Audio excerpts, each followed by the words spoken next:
A sociedade diz: o eu é o mais importante. A Bíblia diz: negue-se a si mesmo. O mundo incentiva: siga seus desejos. Jesus convida: siga-me. A cultura diz: pense igual, seja igual, conforme-se.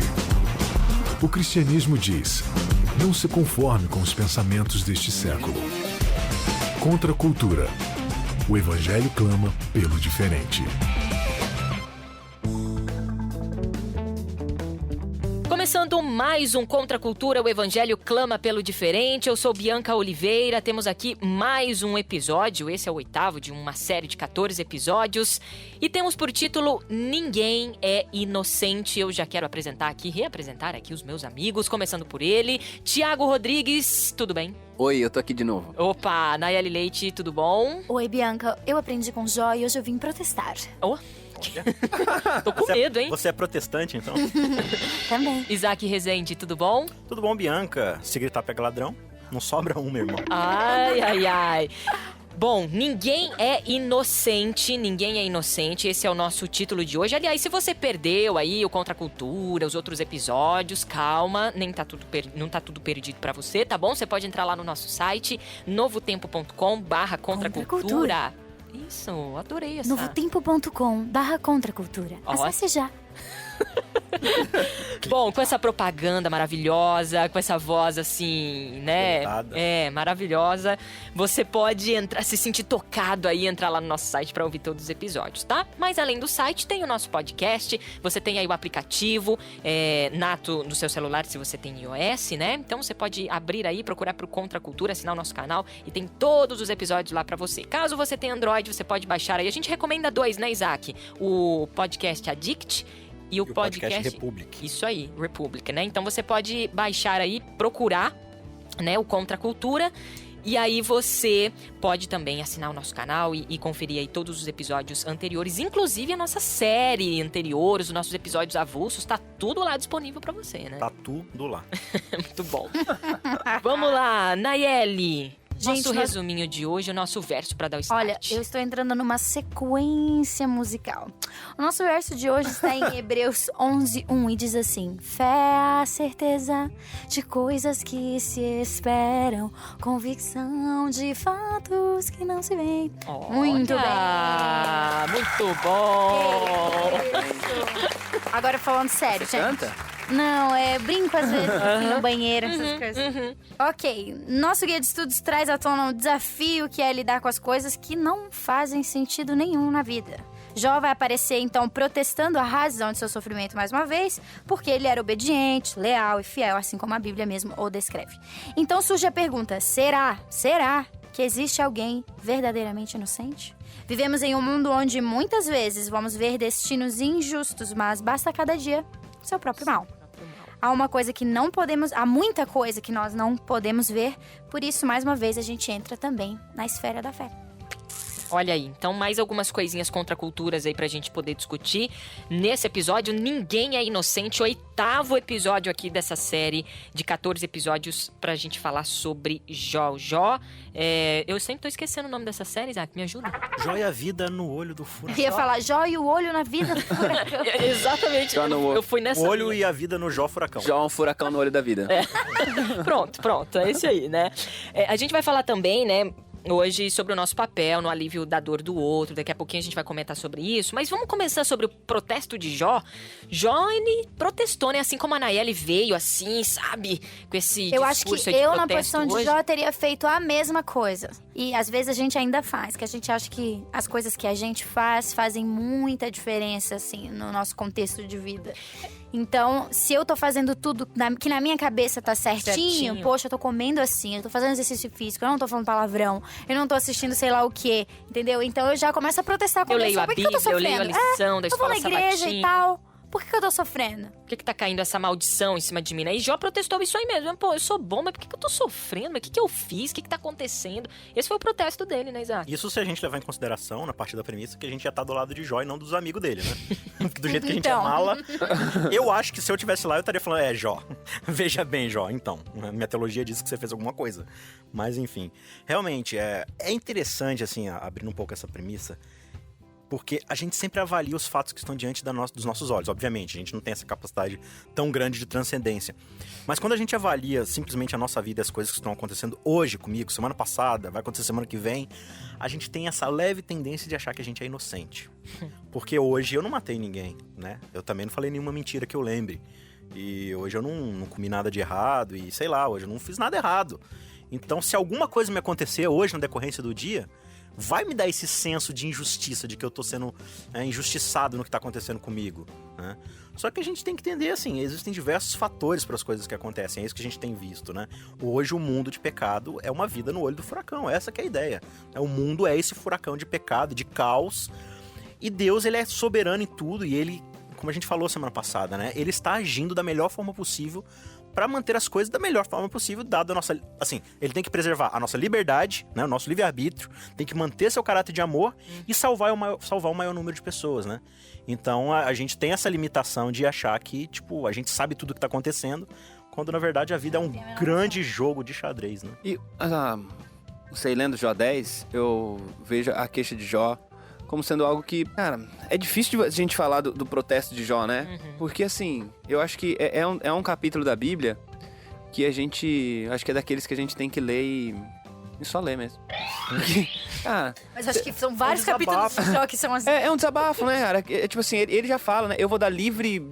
Eu vou fazer um discurso livre aqui, eu vou derramar minha alma, porque... E ele chega no final e fala assim, então, ó, eu vou morrer mesmo, só me dá um pouquinho de paz e beleza, não precisa me dar vida, não precisa me dar nada mais. Então, assim, e é aí que a gente começa a pensar nesses amigos também, né? Mas, pensando na queixa de Jó, você lê o capítulo 10, e se a gente tentar fazer um esforço, não precisa nem ser muito grande, mas tentar se colocar um pouquinho no lugar de um pai que perde todos os filhos, que vê da noite pro dia tudo indo embora. Cara, eu acho que a oração dele ainda foi muito equilibrada ainda. Eu penso isso também. Ele tava estruturado ainda, não tava desequilibrado. Não, e ainda tal. de brinde, depois de tudo, ele ainda tá lá com os caras falando, Jó, Deus faz assim com quem é bom, com quem é mal. Daí ele fica pensando, cara, mas eu não sou então. Aí ele se sente mais injustiçado ainda, ele já se sente injustiçado pelo que aconteceu, agora ele não se enxerga dentro do discurso dos amigos, ele se sente agora mais injustiçado ainda. Eu falo, então, questão de uma coisa, antes de eu morrer, só me dá um pouco de paz aqui, tá beleza. Ou me mata de uma vez, né? Que ele ainda vai Seria pedir, melhor, não teríeis nascido. O ponto que eu acho muito interessante também é que Jó, ele começou a entender dentro de todo aquele contexto ali, a ação de Deus, né? Ele entendeu ali que a dinâmica não era Deus restituir todas as coisas pra ele, que se ele ia viver ou não, se ele ia morrer ou não, se ele ia não sei o que. Era, realmente eu preciso... Tô conhecendo a Deus, é um processo aqui que tá... A esperança de Jó não tava ali assim... Será que Deus vai me curar? Ou será que Deus vai restituir as coisas pra mim? Não, a esperança dele era, Senhor, será que eu vou conseguir entender o que tá acontecendo comigo, né? Será que eu não sei se no capítulo 10, nesse protesto, dá pra ter isso, entendeu? Talvez... Porque o que eu vejo no capítulo 10 é o desabafo, e eu acho que essa ânsia por respostas ainda vai aparecer um pouquinho mais à frente. Nesse momento, Jó, ele quer uma interrupção. Seja pela morte, seja por uma coisa assim. Não dá mais. Mas é um desabafo que não dá nem pra gente conseguir enxergar muito bem. É aquela coisa de, cara, é emoção indo embora, entendeu? Sim. E eu acho que essa coisa de querer uma resposta, quando a gente vai olhar o texto, a gente percebe que o que está sendo dito isso está acontecendo por essa razão. Isso vai fazer com que Jó comece a querer a razão, querer saber o porquê. No capítulo 10, eu, pelo menos, não consigo ler muito um Jó preocupado com o porquê do sofrimento. Não porque ele não está preocupado, mas não está querendo isso. A sede dele não é por explicação. Esse Jó sedento de explicação, ele vai aparecer um pouquinho mais à frente, até mesmo por causa da construção dos diálogos. Né? Nesse momento, é um Jó que está sendo acusado, fala, não fiz nada, me deixa em paz. Entendeu? E fala isso para os amigos e para Deus também. Me deixa em paz aqui, me esquece. A impressão que me dá também, isso, claro, vai se construir mais nos outros diálogos dele, mas é que, tipo assim, imagina, acho que é o mesmo sentimento, talvez, que Cristo teve ali no Getsemane, né? Salvo suas devidas proporções. Mas o que eu quero dizer? Jó tá ali de boa, não fez mal a ninguém, né, supostamente. E aí começa a vir um monte de miséria na vida dele. Beleza, ele não tá entendendo nada, mas ele tá tentando, né, sobreviver aquilo ali. Aí chegam os amigos dele que vão consolá-lo, em vez de consolá-lo, começam a falar que ele tá em oposição a Deus. Né, ó, você pecou, você fez alguma coisa errada, você fez isso, isso e isso. Talvez, pelo que eu tô entendendo aqui, como o pastor falou, não é nem assim que a preocupação dele com o que tá acontecendo com ele, mas dessa coisa de parece que ele tá em confronto direto com Deus. Tipo assim, eu não tenho mais um relacionamento com Deus, eu tô em oposição a ele, né? E Jó, ele tá, tipo, peraí, Deus, realmente é isso que eles estão falando? Então quer dizer, o Deus que a gente era parceiro até semana passada, agora a gente tá contra, né? Tipo assim, o que eles estão falando é verdade mesmo, então? O senhor tá contra mim? É isso mesmo? Então, tipo, né? E aí ele fica nessa angústia desesperadora de que, não, além de eu estar nessa miséria, Deus não tá do meu lado mais. Uhum. Agora, alguém sofre injustamente? Existe, então, sangue inocente? Existe aí... Como é que é? Porque essa foi uma dúvida de Jó também, né? Poxa, como é que é? Alguém sofre injustamente, Senhor? Como que é isso? Ele vai dizer que ele é inocente, né? Uhum. Nossa, mas eu sou inocente, eu não fiz nada pra merecer isso aí que tá acontecendo. Mas aí, de novo, né? Dançando essa coisa pra vocês falarem um pouco mais também, né? Será que a gente é realmente inocente? Mas só é inocente quando a gente avalia uma limitação, um escopo muito pequeno de ação da nossa vida. Será que, né? Porque eu fico pensando em uma coisa que eu estudo há algum tempo, que eu tenho até tentado sistematizar, esse óculos para ler a Bíblia. Eu sempre tenho tentado ler a Bíblia mediante esse óculos. Mas se você parar para prestar atenção no que é o pecado de verdade, porque a gente sempre sistematiza pecado em quebra de 10 mandamentos. Mas o pecado, muito claro na Bíblia, ele é baseado em um tripé. Orgulho, egoísmo, né? E eu esqueci o outro. Mas é basicamente sobre isso daí também. Ganância, né? Tipo... Então, assim, a gente sempre age mediante esses pressupostos. Foi assim que Satanás caiu, foi assim que Adão e Eva caíram, entendeu? É o que João vai falar depois de concupiscência da carne, dos olhos, né? E aí, quando você observa a sua vida hoje, para prestar atenção em quem você é. A gente pode até não matar alguém, mas a gente ajuda as pessoas, assim, com os nossos recursos, a salvar outras vidas. Às vezes a gente pode não mentir deliberadamente, mas a gente tá sempre disposto a promover a verdade, a fugir de uma fofoca, a purificar o caráter de alguém que foi difamado. A gente pode até não ser ladrão, mas eu tô disposto a pegar o que é meu e ceder pros outros. No caso do jovem rico, por exemplo. Não, você guarda tudo, tá bonitinho. Então, mas uma coisa só que aí a gente olha pra um né? cara e fala assim, não, mas ele era rico, ele tinha o que dar. Mas, cara, todo mundo tem algo pra dar. Mas ali o foco não era o dinheiro, né? Era o que tava dentro do coração e o valor da fé dele em relação a Jesus, né? Esse que é o ponto. Então, assim, tá, a gente pode não ser, assim, como é que se fala a palavra, assim, aquela pessoa realmente maldosíssima, mas a gente não é bom. Mas não significa que a gente entendeu? não tem mal dentro. E se a gente for parar pra pensar que a intenção de Deus foi criar um mundo que reflita o caráter dele, que é de amor, generosidade, compaixão, será que a gente é inocente no fato de que a gente não representa esse caráter? Que a gente é justamente o oposto desse caráter? A gente é egoísta, a gente quer tudo pra nós, a gente faz tudo pensando ou na nossa preservação ou em ganhar algo com isso. Entendeu? Então, tipo assim, o mundo hoje, muito assim, do sofrimento que a gente tem hoje, é resultado do nosso próprio egoísmo. Se você vê o tanto de cataclisma natural que tem hoje, é fator de anos e séculos de exploração. Por quê? Gente querendo lucro, gente egoísta. Mas eu não destruo a Mata Amazônica. Mas deixa a luz acesa, não fecha a tampa, escova o dente com a torneira acesa. Aí, mas só eu fazendo com a torneira acesa, né? Nossa, moderna essa torneira Cara, aí, que torneira massa essa, né, cara? A torneira de neon, né? Enfim, com a torneira aberta e tal. Mas só eu. Agora você imagina 7 bilhões de só eus usando todos os recursos, pensando só em si mesmo. Mas eu não poderia dizer assim, certamente que é um raciocínio que muita gente vai fazer. Beleza, mas por que eu sou mal em essência? Porque Eva foi lá, comeu do fruto e Adão foi lá e comeu também. Então isso não é problema meu, não fui eu. Não fui eu que criei. O que eu tenho a ver com essa parada, hein? Não tive nem como escolher. Ai, Nayeli, essas perguntas. Ai, Nayeli, a gente vai tirar você do contra a cultura porque você fica causando. Mas Next! é que eu acho que o raciocínio do Isaac é aquela coisa seguinte. Cara, a despeito de Adão e Eva, vamos pensar o seguinte, a despeito de Adão e Eva, o mal plantado por Adão e Eva diz respeito a esse rompimento da relação com Deus. Adão e Eva não eram apenas os primeiros seres humanos, eles eram os representantes da raça. Eles carregavam a semente. Então assim, mas eu não tenho nada a ver com isso. Cara, você pode até achar que não, entendeu? Mas quando Deus diz que tem, entendeu? Não, mas eu não tava lá, não sei o que lá e tal. E assim, a gente...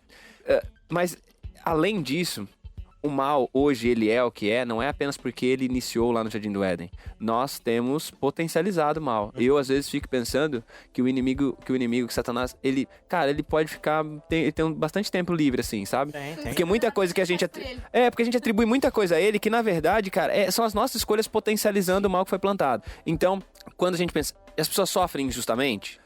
o que é um sofrimento justo? Essa talvez seja a pergunta, assim, as pessoas sofrem, quando que um sofrimento se torna justo?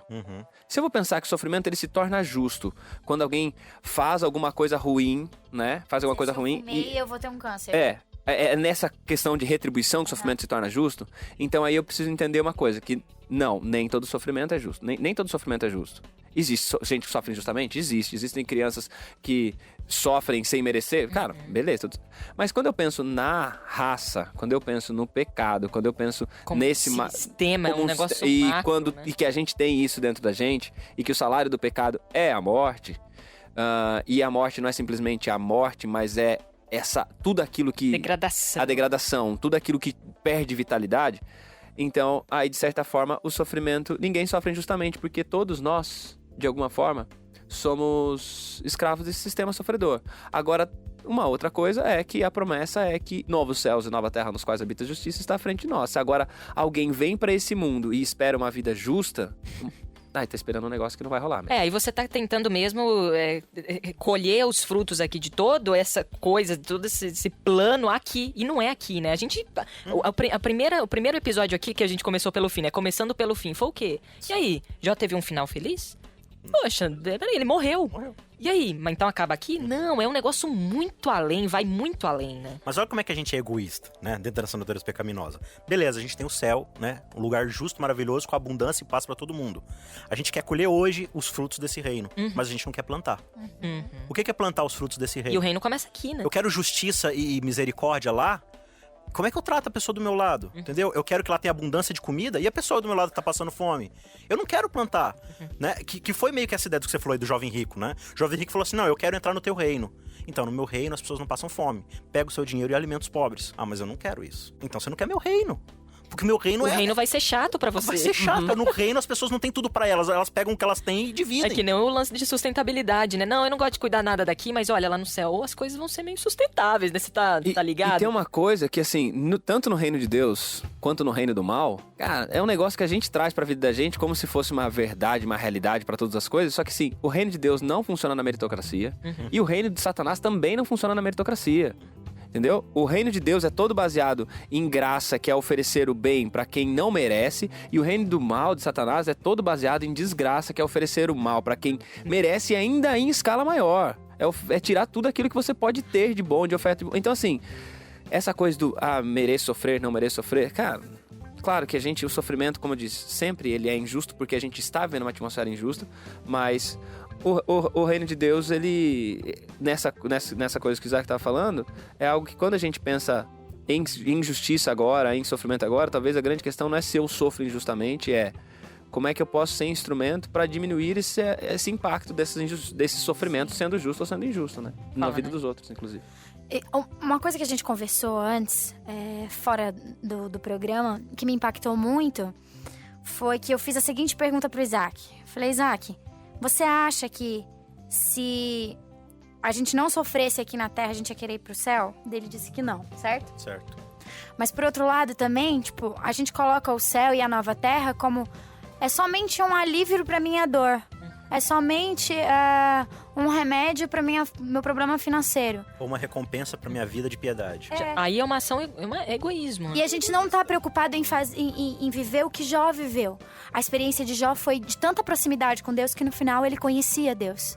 E aí é que o céu faz a diferença. Porque eu vou pro céu pra quê? Pra parar de sofrer? Não, eu vou pro céu porque eu quero conhecer a Deus.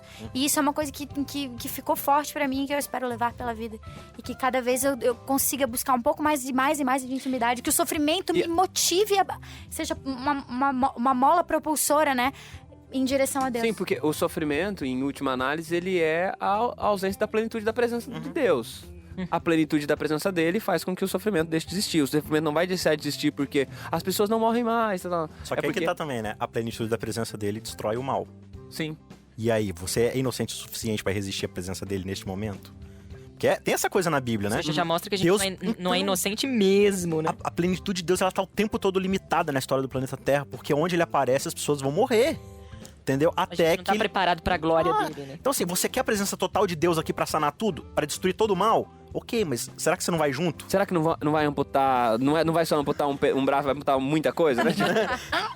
Agora, assim, pra gente resumir mesmo, as ações de Deus, mesmo que doa, a gente falou isso no episódio passado, né? É graça. É incrível assim, porque às vezes a gente pensa, não, mas é punição, porque tá acontecendo né? Eu ouvi esses dias, nossa, que coisa, falando que o furacão lá no Haiti, mas você viu o furacão no Haiti? Mas sabe por que tá acontecendo essas coisas lá? Porque eles têm uma seita, menina.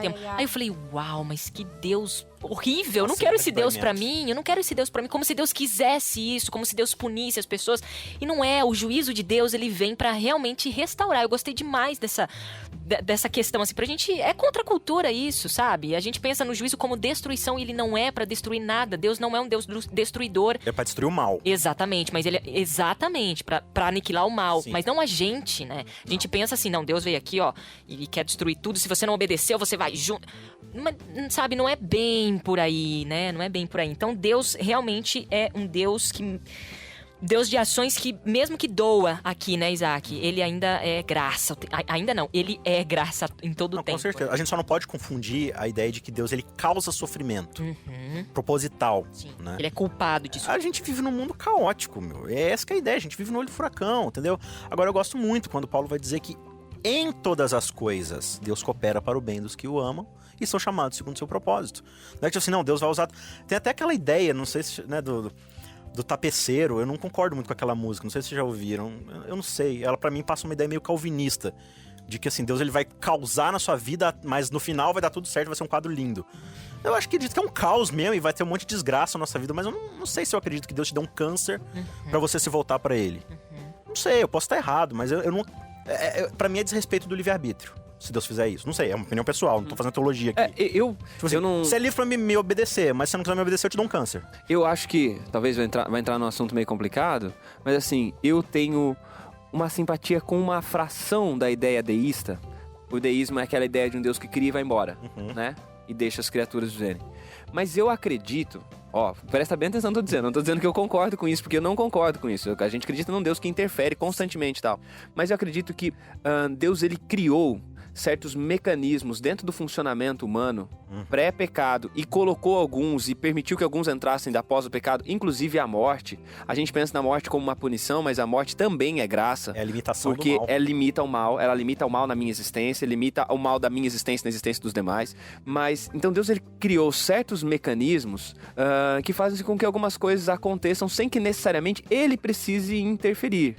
O mal traz também certos mecanismos. O que eu quero dizer é o seguinte, que às vezes o nosso funcionamento de vida faz com que a gente viva algumas coisas, deixe de viver outras, com que a gente passe por sofrimentos, que é simplesmente o modo de funcionar desse sistema onde a gente está. Não quer dizer que é Deus impondo, e não quer dizer nem mesmo que às vezes é Satanás impondo. Algumas coisas são por intervenção direta de Deus, algumas coisas são por intervenção direta de Satanás, mas algumas coisas são simplesmente a intervenção deles na máquina, a intervenção deles na maneira das coisas funcionarem e não na vida individual. Muito bem, a gente tá terminando aqui o nosso Contra a Cultura. Quanta coisa legal, hein? Quanta coisa contra a cultura pra gente aprender. Essa é uma forma diferente da gente estudar a Bíblia. Aliás, no episódio, o próximo episódio aí, eu vou querer que o Isaac inicie esse nosso episódio, o 9º, né, o de semana que vem, dando algumas dicas aí, que foi até um texto que bombou aí, né, na sua página, Isaac. Quebrou a internet. Derrubou o Facebook. Muita gente compartilhando ali, mas eu gostei bastante. Inclusive, foi uma das pessoas que compartilhei também. Eu também compartilhei. Você compartilhou, né, Ellen? Eu também compartilhei. Que legal. Todos somos seus amigos, apoiamos o seu trabalho, Isaac. Que foi ali dicas, assim, na verdade, toques, né? Pra gente ter de ironia. Né? Pra gente poder dar um estalo aí na mente, ter um óculos diferente pra estudar a Bíblia, né? E bom que ele faz isso no começo, aí a Ana não começa cantando, né? É verdade. Gente, eu queria já aproveitar por isso que a gente sofre. vocês, porque esse é o último episódio que eu vou participar desse programa. Ai, ficou chateadinho. Então, a gente termina aqui esse episódio. Aí eu queria só fechar falando sobre fé, né? Que, de fato, a gente olha assim pro nosso mundinho, olha até às vezes pro nosso próprio umbigo, né? Pra nossa vidinha. E a gente quer entender tudo, a gente quer a explicação de tudo, mas, poxa vida, a gente não entende nem o nosso dia a dia e nem a nossa vidinha. Imagina os planos grandiosos de Deus. A gente tenta por várias vezes, assim como os amigos de Jó, colocar Deus, esse Deus que a gente fala que é grandioso, lindo, maravilhoso, onipotente, dentro de uma caixinha, diminuindo o poder de Deus muitas vezes, né? Então a gente fica questionando, mas a gente não entende muita coisa. E o que sobra, aliás, o que deveria sustentar tudo e o que deveria ser tudo é a nossa fé, que é o que sustenta todo esse nosso relacionamento. Eu posso cantar de novo, né? Se vocês quiserem. Canta, Nayeli, pra fechar com chave de ouro. A certeza. Um abraço, amigos. Que coisas que... Eu tenho fé que Nayeli estará no próximo episódio. Isaac, valeu, viu? Até semana que vem. Fé na promessa. Fé na promessa.